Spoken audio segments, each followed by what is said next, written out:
ओम शांति। आज 30 अप्रैल 2024 ईश्वरीय महावाक्य सुनते हैं। मुरली का मुख्य पॉइंट्स। पहली, यह एक वंडरफुल यूनिवर्सिटी है जहां स्वयं निराकार परमात्मा भोलेनाथ शिव बाबा टीचर बनकर हमें पढ़ाते हैं और बिगड़ी को बनाते हैं। हम आत्मा है, शरीर नहीं।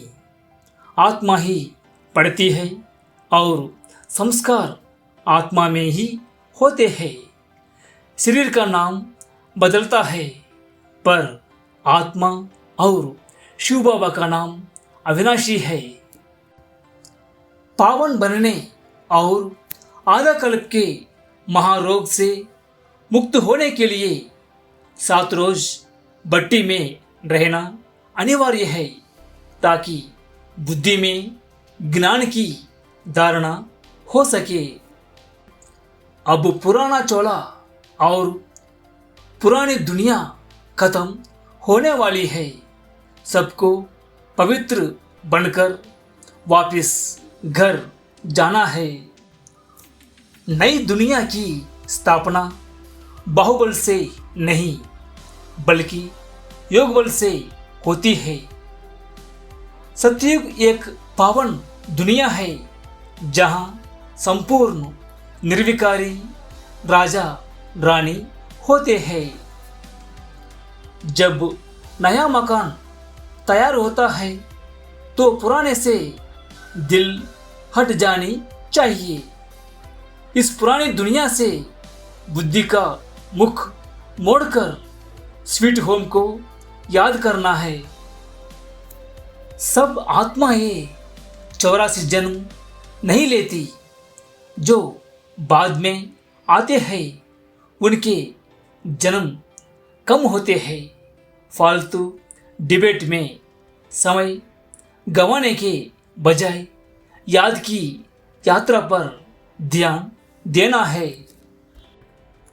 5000 वर्ष पहले भारत ही विश्व का मालिक था और इसे अविनाशी खंड कहा जाता है। शिव बाबा फिर से इसे स्वर्ग बनाते हैं।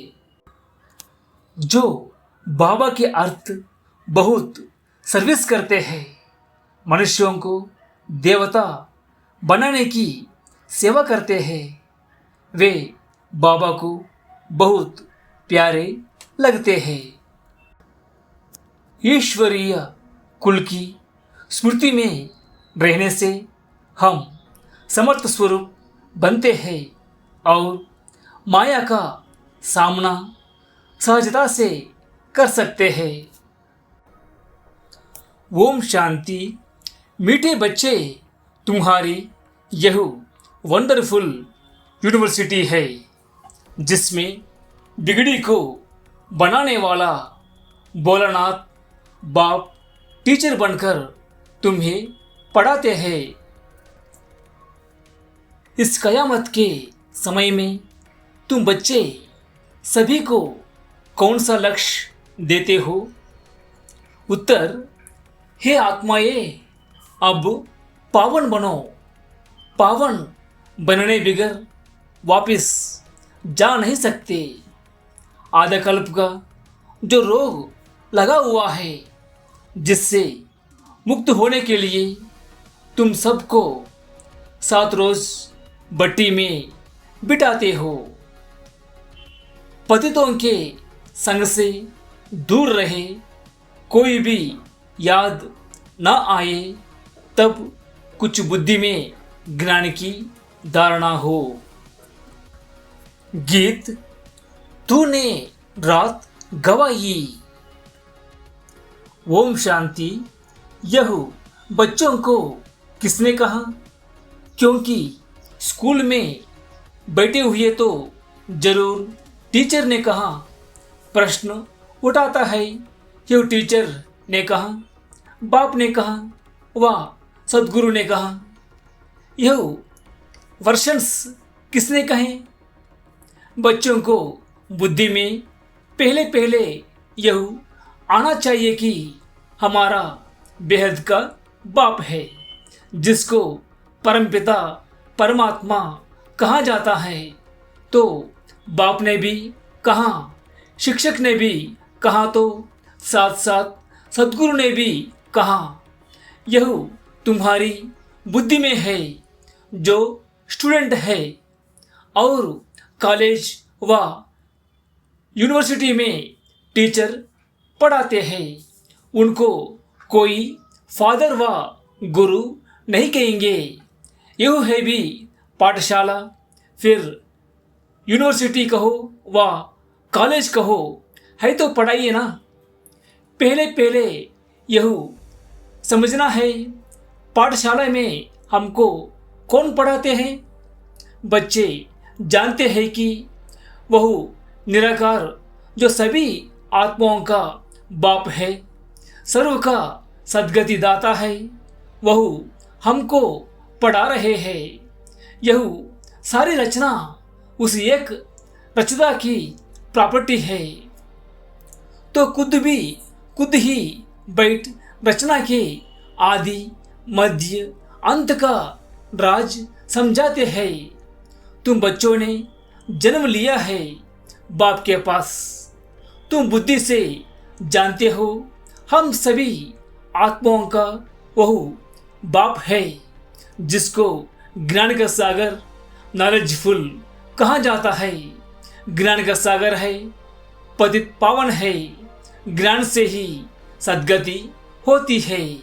मनुष्य पतित से पावन बनते हैं। अब तुम बच्चे यहाँ बैठे हो और कोई स्कूल में किसको बुद्धि में नहीं रहता कि हमको ज्ञान का सागर निराकार बाप पढ़ा रहे हैं। यह यहाँ ही तुम जानते हो, तुमको ही समझाया जाता है। खास भारत और आम सारी दुनिया में ऐसे कोई भी नहीं समझेंगे कि हमको निराकार परमात्मा पढ़ाते हैं। उनको पढ़ाने वाले ही मनुष्य टीचर, और फिर ऐसा भी ज्ञान नहीं है जो समझे हम आत्मा है, आत्मा ही पढ़ती है, आत्मा ही सब कुछ करती है, फलानी नौकरी आत्मा करती है। इन ऑर्गन्स द्वारा उनको तो यह रहता है कि हम फलाना है। जब अपना नाम रूप याद आ जाता है, हम यह करते हैं, हम ऐसे करते हैं, शरीर का नाम ही याद आ जाता है, परंतु वह रॉन्ग है। हम तो पहले आत्मा है ना, पीछे यह शरीर लिया है। शरीर का नाम बदलता रहता है, आत्मा का नाम तो नहीं बदलता। आत्मा तो एक ही है। बाप ने कहा है, मुझ आत्मा का एक ही नाम शिव है। यह सारी दुनिया जानती है। बाकी इतने सब नाम शरीरों पर रखे जाते हैं। शिव बाबा को तो शिव ही कहते हैं बस। उनका कोई शरीर नहीं दिखाई पड़ता। मनुष्य के ऊपर नाम पड़ता है। मैं फलाना हूँ, इसको फलाना टीचर पढ़ा रहे हैं, नाम लेंगे ना। वास्तव में आत्मा शरीर के द्वारा टीचर का काम करती है, उनकी आत्मा को पढ़ाती है। संस्कार आत्मा में होते हैं, ऑर्गन्स द्वारा पढ़ाती है, पाठ बजाती है संस्कार अनुसार। परंतु देह पर नाम जो पड़े हैं, उस पर सारे धंधे आदि चलते हैं। यहाँ तुम बच्चे जानते हो, हमको निराकार बाप पढ़ाते हैं। तुम्हारी बुद्धि कहाँ चली गई? हम आत्मा उस बाप के बने हैं। आत्मा समझती है निराकार फादर हमको आकर इस साकार द्वारा पढ़ाते हैं। उनका नाम है शिव। शिव जयंती भी मनाते हैं। शिव तो है बेहद का बाप। उनको ही परमपिता परमात्मा कहा जाता है। वह सभी आत्माओं का बाप है। अब उनकी जयंती कैसे मनाते हैं? आत्मा शरीर में प्रवेश करती है, वह गर्भ में आती है, ऊपर से आती है, यह किसको मालूम नहीं पड़ता। क्राइस्ट को धर्मस्थापक कहते हैं। उनकी आत्मा पहले पहले ऊपर से आनी चाहिए। सतो प्रधान आत्मा आती है। कोई भी विकर्म किया हुआ नहीं है। पहले सतो प्रधान, फिर सतो, रजो, तमो में आते हैं, तब विकर्म होते हैं। पहले आत्मा जो आएगी सतो प्रधान। अच्छा, मीठे मीठे सिकिलदे बच्चों प्रति माता पिता बाप दादा का याद प्यार और गुड मॉर्निंग रूहानी बाप की रूहानी बच्चों को नमस्ते। हम सभी रूहानी बच्चों की रूहानी माता पिता बाप दादा को याद प्यार और नमस्ते। शुक्रिया बाप दादा, शुक्रिया। धारणा के लिए मुख्य सार। पहली, किसी भी बात की डिबेट में अपना टाइम वेस्ट नहीं करना है।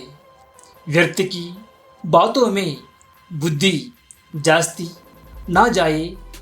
जितना हो सके याद की यात्रा से विकर्म विनाश करने हैं। आत्मा अभिमानी रहने की आदत डालनी है।